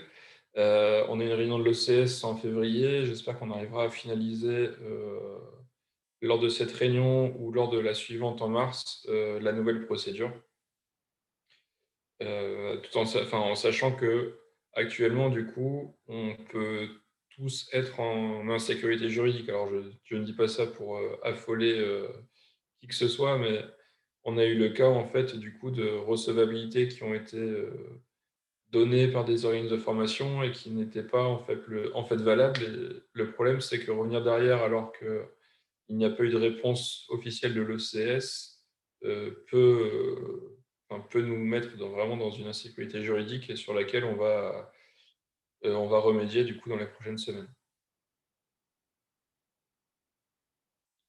Mais Riyad, du coup, je les demande non, parce qu'à partir du moment de toute façon où une personne a demandé, a envoyé un dossier de recevabilité, on doit donner une réponse dans les 2 mois. Donc, je dirais qu'actuellement, il faut qu'on continue avec notre bricolage, on va dire, et que dans les prochaines semaines, on régularisera ça.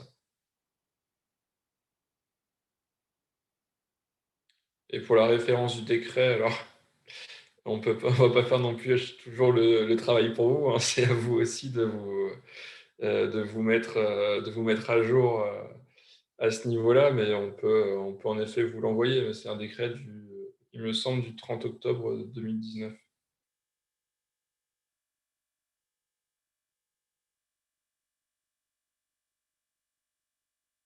31 octobre 2019.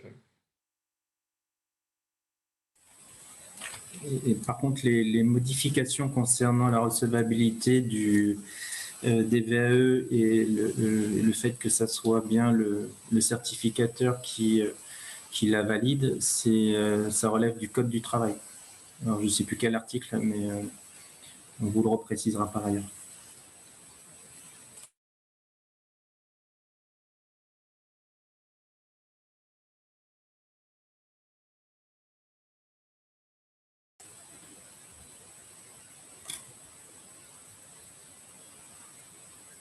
Si vous avez des questions, n'hésitez pas sur l'actualité de la branche, pas de la branche de l'OC Sport. On reste à votre disposition pour pouvoir en discuter maintenant. Effectivement, prenez le réflexe de mettre en copie, notamment en ce qui concerne l'organisation des jurys, de mettre directement en copie Mathias et le secrétariat au CESPORT. Vous avez reçu un mail début janvier avec l'ensemble des coordonnées. Si vous ne les avez pas, n'hésitez pas à nous les redemander pour pouvoir à ce qu'il y ait un suivi important, enfin un suivi correct sur les jurys pléniers qui vont arriver. Moi, j'ai une question encore. Vous m'entendez bien, c'est bon?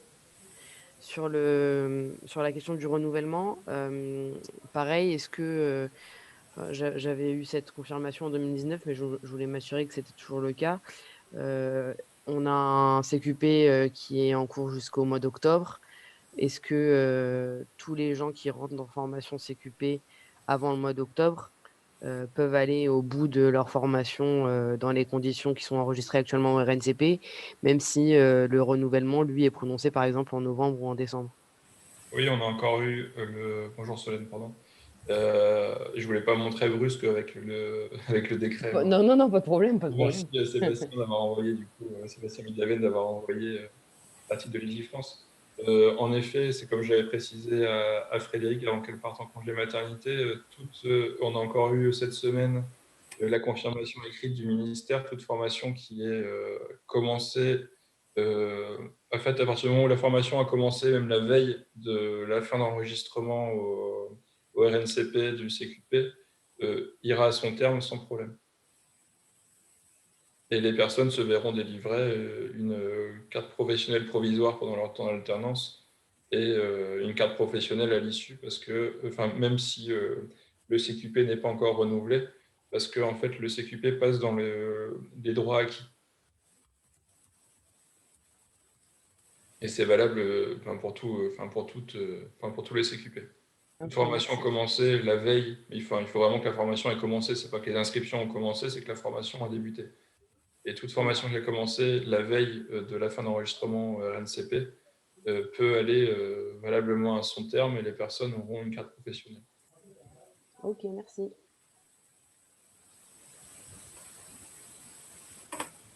Oui, bonjour. Moi, j'avais une question sur la VAE, là. J'aimerais savoir pour le dossier de recevabilité qui a déjà été validé par l'organisme de formation, du coup, il faut l'annuler, qu'est-ce qu'on fait?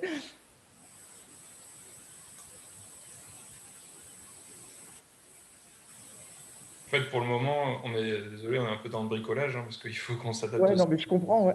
aux nouvelles lois. Mais donc, pour le moment, en fait, on ne change rien, mais dans les prochaines semaines, il faudra vraiment changer. Alors, Patrick qui en parle sur le chat, dit que ça va alourdir les procédures. Ça va nous alourdir aussi pour beaucoup pour nous. Et encore une fois, nous, on est aussi victime de cette loi, mais on ne veut pas en fait se soustraire à nos obligations. Donc en effet, la procédure de VAE va prendre 2 temps, mais de toute façon, c'est déjà en 2 temps la procédure de VAE normalement, parce qu'il y a une première partie de recevabilité, le candidat envoie sa recevabilité, l'organisme de formation, et là c'est le problème qu'il y avait aussi, il n'y avait pas forcément en fonction des délégataires un récépissé qui était vraiment fait par l'organisme de formation et qui donnait une vraie date de réponse à la partie 1 pour pouvoir lancer l'envoi de la partie 2. Certains délégataires fonctionnaient encore avec un dossier qui était envoyé complet, donc sans diviser en fait les différents temps, et ce qui met tout le monde en insécurité juridique. Donc encore une fois, cette nouvelle procédure, elle va un petit peu alourdir, mais elle va nous prendre du temps aussi. C'est une proposition que vous nous ferez. Après, nous, on le validera formellement, c'est tout. Du coup, on émettra en fait un avis de recevabilité positif ou négatif, mais ça évitera du coup des problématiques ultérieures et possiblement des recours. Mais jusqu'à ce qu'on ait, on va vous donner un top départ en fait pour la nouvelle procédure. Ok, donc les dossiers qui sont déjà en cours, dont l'organisme de formation aurait déjà validé la recevabilité et passé sur la partie envoi du rapport d'expérience, on reste sur le même process. Par contre, les nouveaux dossiers, on met un peu en stand-by, quoi. Disons que on a 2 mois en fait pour répondre, donc il faut, je pense pour l'instant vous continuez comme vous le faites, et d'ici je le dis, d'ici la fin du mois de février, normalement, on aura notre nouvelle procédure. Et donc là, ce sera à partir des dossiers qui seront reçus, il faudra mettre en place une nouvelle procédure. D'accord, ok. Merci. Et en effet, Patrick, encore une fois, comme il y a 2 mois pour répondre, de toute façon, même si vous, ça va alourdir le temps de traitement que vous aviez, mais qui était propre à vous, on est en capacité de se réunir au moins une fois par mois. Donc, on tiendra les délais sans problème. Ça dépend en fait de ce qu'on décide entre passer en jury transversal, mais ce qui peut être un peu lourd, ou nous prendre un temps avant ou après chaque OCS en comité restreint. On va pas nécessiter que l'ensemble des partenaires sociaux de la branche soient présents. Il faut qu'on soit minimum la présidence. Après, encore une fois, c'est une procédure qu'on va mettre en place, nous, en interne. Mais on est en capacité de se réunir vraiment tous les mois, à part au mois d'août. Donc, il y aura pas de délai trop long et surtout, les délais respecteront ce que la loi nous oblige, c'est-à-dire un délai de 2 mois. Et s'il n'y a pas de réponse dans le délai de 2 mois, il y a une décision implicite de validation. Ok. Je voulais juste répondre sur la question, d'ailleurs qui est assez importante, sur le recensement des OF habilités sur nos certifications. Effectivement, vous avez reçu au mois de décembre un courrier qui vous imposait, on va dire ça comme ça, le recensement de l'ensemble de vos OF pour pouvoir les inscrire au niveau de la fiche du RNCP. On a eu un message en fait de France Compétences cette semaine pour lequel en fait normalement ce recensement a dû être fait au 1er janvier 2021. À ce jour, on a reçu un courrier officiel de France Compétences qui rallonge en fait ce délai-là jusqu'au 1er mars 2021. Et je vous rappelle juste que c'est une déclaration qui est obligatoire, qui doit s'effectuer au sein de France Compétences. Donc ça, c'est nous qui le mettrons en place. Et véritablement, si ce n'est pas fait avant le 1er mars 2021, il y aura une mise en demeure de se conformer à ces obligations. Donc la mise en demeure, elle se fera de France Compétences via le certificateur. Donc un certain nombre d'entre vous ont déjà répondu à cette nouvelle obligation d'identifier l'ensemble des partenaires OF qui sont habilités à préparer nos CQP. Donc, je vous invite grandement, pour ceux qui n'ont pas fait ce travail, à le faire rapidement, parce qu'à partir du moment où nous, on vous aura prévenu, demandé à plusieurs reprises, à partir du 2 mars 2021, si malheureusement votre CQP n'est plus inscrit véritablement sur la plateforme EDOF, malheureusement, on ne pourrait rien faire pour vous. Nous, au niveau de l'OCSport, on aura considéré qu'on a fait tout le nécessaire pour pouvoir mettre en œuvre le référencement de ces OF-là dans les fiches répertoires. En fait, l'objectif de France Compétences, c'est que ces fiches répertoires soient transmises à la Caisse des dépôts pour le contrôle des organismes de formation qui proposent justement des formations certifiantes via la plateforme EDOF. Donc, vous voyez bien l'intérêt et l'obligation que nous, on a en tant que certificateur. Donc après, il y a une question de fond qui est posée, comme le précise Cécile de l'UFOLEP, c'est comment on fait quand on a de nouveaux EF à être habilités. Déjà, dans un premier temps, nous, on est dans une phase de recueil d'un état des lieux de l'ensemble des OF. Et après, effectivement, on organisera, au même titre que la VAE, une procédure particulière pour pouvoir les référencer le mieux possible.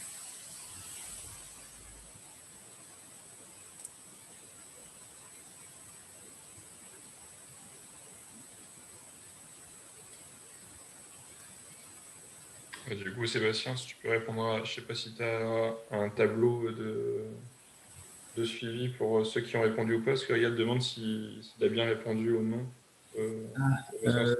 En fait, c'est ce qui a été prévu en fait avec notre alternant, qu'à la fin du mois de janvier, du coup, vu qu'on a un délai supplémentaire jusqu'au 1er mars, à la fin du mois de janvier, les délégataires concernés justement par l'absence de liste seront recontactés par un courrier officiel de l'OC Sport leur imposant au final, parce que nous, on nous l'impose, leur imposant le référencement des OF.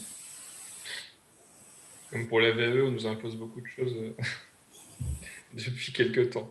Donc, en fait, c'est aussi le point d'actualité qu'on a souhaité faire avec l'OC Sport, Rémi et Michel, c'est pour vous montrer que véritablement, depuis 2019, France Compétences monte en puissance par rapport aux exigences au niveau des certificateurs. Bien entendu, nous, on est les premiers à avoir les répercussions sur un certain nombre de points, sur les délais qui sont rallongés en termes de renouvellement. On ne peut que s'en excuser des fois que c'est très long, sur des exigences qui sont de plus en plus draconiennes par rapport à justement les équivalences brevet fédéral, les équivalences d'allègement avec certains UC. En fait, c'est nous, en tant que certificateurs, c'est ce que on nous impose dans la loi. Donc après, on essaye de faire au mieux à ce que ça soit le plus clairvoyant pour vous, le plus souple pour vous. Mais véritablement, c'est pas comme là, les OF, on ne fait pas de gaieté de cœur en tant que tel, c'est une obligation légale, donc on le fait. Et encore une fois, il y a des procédures qui ont changé, que ce soit au ministère des Sports, que ce soit du passage de la CNCP à France Compétences. Et on y est contraint tout comme vous, à savoir aussi que vous avez été plusieurs à le subir, hein, et nous on l'a subi également, que les exigences du ministère des Sports ne sont plus les mêmes. La lecture du ministère des Sports n'est plus la même qu'il y a 3 ou 4 ans, où maintenant ils ont une double lecture qui est beaucoup plus stricte, et que parfois il y a de l'incompréhension parmi vous pour des retours du ministère des Sports qui sont négatifs alors que le CQP est reconduit en l'état, mais c'est parce que leur lecture sur la sécurité n'est absolument plus la même que celle d'il y a 2 ou 3 ans. Et du coup, les délais sont considérablement rallongés, en sachant également que le ministère des Sports, à partir du moment où ils font leur retour sécurité dans le délai de 2 mois et dans le contexte actuel qui peut être 3 mois parce qu'on est en état d'urgence sanitaire, donc les délais peuvent être allongés, ce qu'ils nous ont spécifié. À chaque fois qu'il y a un retour du ministère des Sports, et donc nous on sert de passerelle vu que le ministère ne souhaite pas discuter directement avec le délégataire, mais impose de discuter, de passer, donc d'avoir une passerelle via l'organisme certificateur. À chaque fois en fait qu'il y a un complément une demande complémentaire du ministère des Sports, le délai de 2 mois repart. Là, alors nous, on se bat avec eux pour que ce délai de 2 mois ne soit pas, en fait, à chaque fois, s'il y a un retour au bout de 2 mois, après, il y a encore pour 2 mois, donc ça fait 4 mois, et s'il y a encore un retour, c'est pour 6 mois. On essaie de faire évoluer à la baisse ces délais, parce qu'on estime qu'à partir du moment où il y a eu l'analyse globale sécuritaire du ministère des Sports, quand la fédération répond aux demandes, le délai de traitement ne doit pas être le même. Mais là, on n'a pas encore de réponse du ministère des Sports pour la compression des délais. Mais sachez qu'on fait tout notre possible pour réduire ces délais. Et donc, il est important que dès la transmission au ministère des Sports, le dossier soit complet, notamment quand il y a des équivalences avec des règlements fédéraux, avoir le référentiel de compétences du règlement fédéral et qui doit coller parfaitement avec les UC qui sont validés par ce règlement fédéral. Parce que c'est la nouvelle exigence. Normalement, à la base, c'était France Compétences qui devait vérifier ça, et maintenant, c'est le ministère des Sports qui s'est octroyé, avec accord de France Compétences, cette capacité. Bon, je suis un petit peu polémique dans mes propos, mais je vous dis aussi les choses comme elles se passent. Et puis, en fait, au niveau des partenaires sociaux, on a convenu lors des dernières réunions paritaires du mois de janvier que, effectivement, au regard des expériences et des retours d'expérience qu'on en a avec les 6-7 CQP qui ont été renouvelés en 2019, qu'on aura une exigence relativement accrue sur les écritures des règlements. Pour éviter justement qu'on perde un temps indéfini au niveau de la vie sécuritaire. Et après, au niveau du dépôt de France Compétences, on essaiera au final que le règlement et la note d'opportunité soient la plus, comment dire, la plus cadrée possible avant un dépôt au niveau de la vie sécuritaire. C'est dans l'intérêt de tout le monde. Donc potentiellement, effectivement, on sera pointilleux sur certains éléments, on sera peut-être, entre guillemets, emmerdant sur des points vraiment précis, mais parce qu'on sait par expérience que c'est des articles ou des éléments ou des paragraphes qui sont relativement sensibles par rapport à la vision du ministère des Sports et ou éventuellement à la vision de France Compétences. Donc attendez-vous là sur les renouvellements à avoir véritablement des exigences qui seront beaucoup plus accrues, notamment sur l'accompagnement qu'on aura avant la validation du règlement vis-à-vis des partenaires sociaux. Et ça va être notamment sur ce qui est vigilant le ministère des Sports, sur les tuteurs ou formateurs qui ne peuvent pas valider, enfin ne peuvent pas certifier tout ce qui est encadrement du public. Donc ils pourront, le tuteur pourra certifier éventuellement ce qui est pour beaucoup d'entre vous l'UC1 qui est l'accueil du public. Par contre, tout ce qui est encadrement de l'activité, il est désormais impossible qu'un tuteur ou un formateur certifie. Donc dans vos règlements, tous ceux qui prévoyaient que le formateur certifie, je pense à plusieurs d'entre vous, ne pourront plus le prévoir. Il faut que ce soit 2 certificateurs indépendants, ce qui va alourdir aussi la chose la tâche pour vous. Riyad, juste en termes de délai entre le moment de la lettre d'intention et le renouvellement, j'ai envie de te dire que ça peut être fait en 3 mois. Parce que du coup, en gros, c'est une procédure en 3 temps. Il y a le dépôt de la lettre d'intention. Donc l'OCS enregistre, parce que là, on ne vote pas. Il y a le dépôt donc, qui peut avoir lieu à l'OCS d'après, le dépôt de la note d'opportunité, donc, où là, l'OCS vote, donc les partenaires sociaux votent favorablement ou défavorablement. Si le vote est favorable, et on part dans la procédure d'écriture du règlement. Et là, donc avec nos outils qu'on a mis à jour qui répondent normalement aux exigences du ministère des Sports et de France Compétences, et donc si le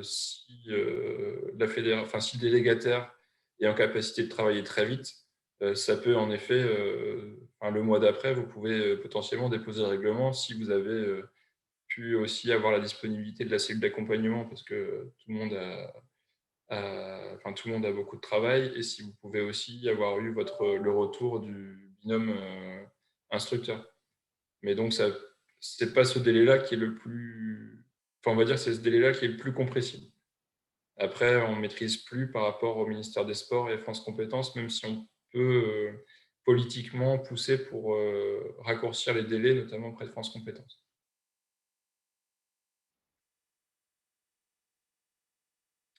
Et en effet, pour la vie sécuritaire du ministère des Sports, en fait, le ministère des Sports, alors pour être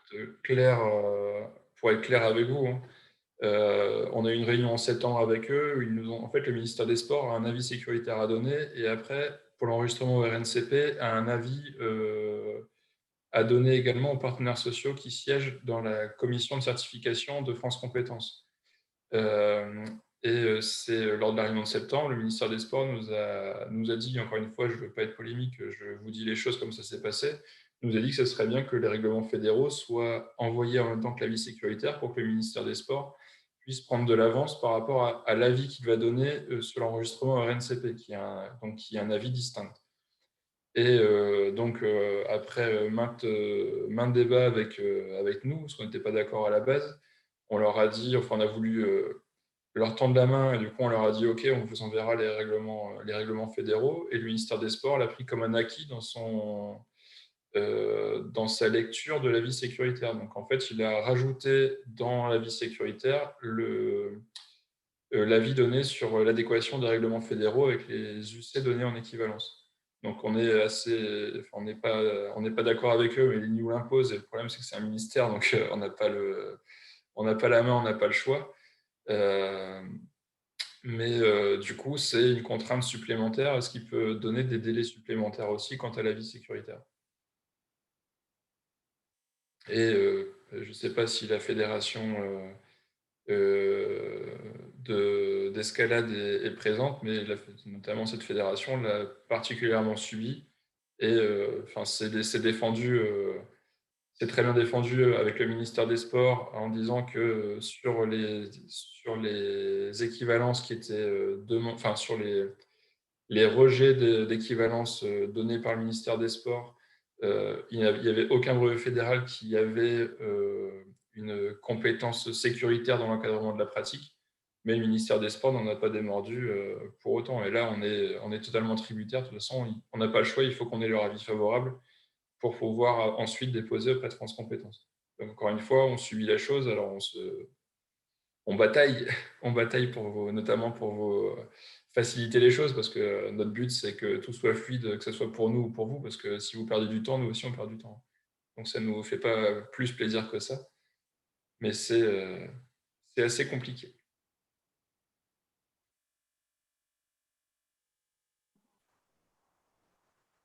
Vous avez d'autres points? Je reprends ce qu'a dit Riyad sur, si je comprends bien, moins il y a d'équivalence et plus c'est simple, je suis assez fort.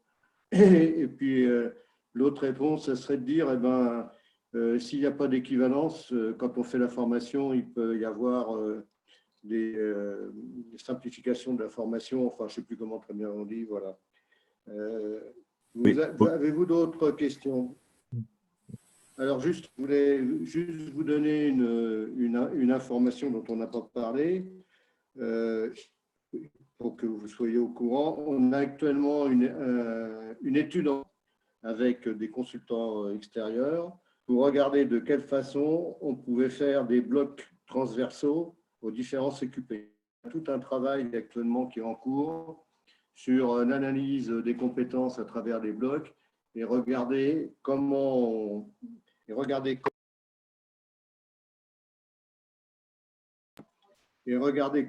on pourrait mettre des blocs qui seraient transversaux à différents CQP, voire à beaucoup de CQP, on passait au bloc accueil, etc. etc.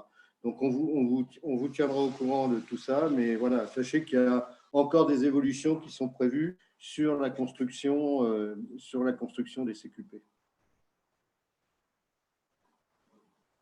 Si vous n'avez pas d'autres questions,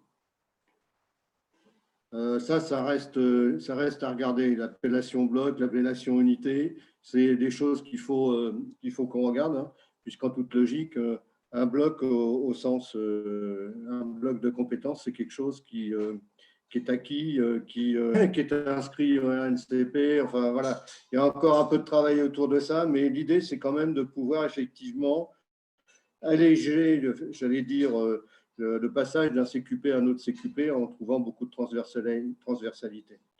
Voilà. S'il n'y a pas d'autres questions, je vous propose qu'on close ce webinaire en vous remerciant tous de votre participation. Je vais reprendre tout ce qu'ont dit mes collègues. Voilà.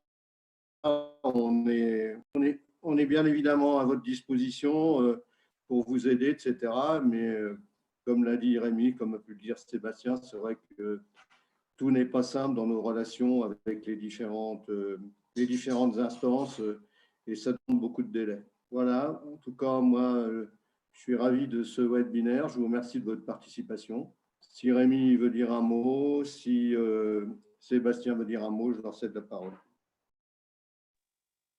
Merci en tout cas à tous pour votre participation. En effet, c'était une première pour nous. Donc, c'est notamment les circonstances sanitaires dégradées qui nous ont imposé de faire un webinaire plutôt que de nous voir de visu comme nous le faisons une fois par an. Mais c'est vrai que c'était un moment qu'on estime très important dans nos relations entre la branche et les délégataires et qu'on ne voulait pas supprimer totalement. Donc, on l'a fait début 2021 plutôt que fin 2020. Mais c'était vraiment un moment qu'on pensait important dans nos relations Juste pour répondre à Sébastien Midaven, je t'appelle juste après, enfin, dès qu'on a raccroché. J'ai 10 minutes. Ok. Eh ben, écoutez, on va vous quitter parce qu'on a une réunion avec France Compétences justement après cette réunion assez importante. Donc, merci à vous tous et bonne fin de journée.